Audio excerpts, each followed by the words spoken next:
I entered a piece called Three Feathers Remain. For some reason, I like the number 3, and the theme of the SAQA exhibit, Ebb and Flow, just really tickled me because everything is ebb and flow. I mean, the creative urges come and go. You know, they say wait 3 days before something happens and such. And so I really connected with that theme.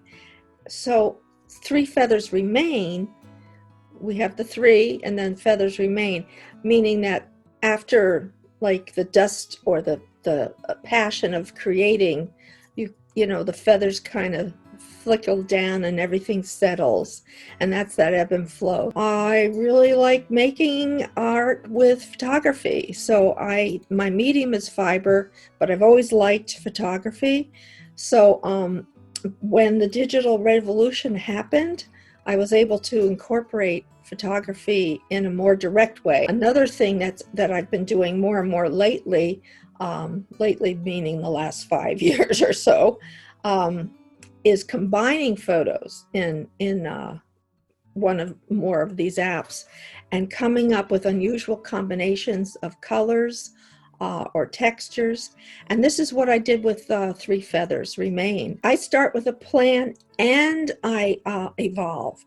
So I call this having a dialogue with art, because anything that I've got this plan and I force it to do what I want it to do, half the time it doesn't turn out as nicely as I had hoped. I think allowing inspirations to come as you're working gives the piece of vitality that I think the viewers will pick up on. I think a piece is artistically powerful when it affects someone emotionally. In general, I like subtle colors in my work.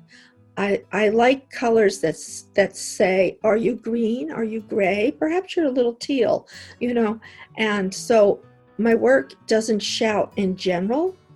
I think this particular piece was a little more colorful because I had layered it with so many different photographs. Making art is important to my life because I can't imagine my life without making art. I get very passionate about what I do. I love it. I love it. I mean, it's the best of both worlds. I can't imagine not doing this.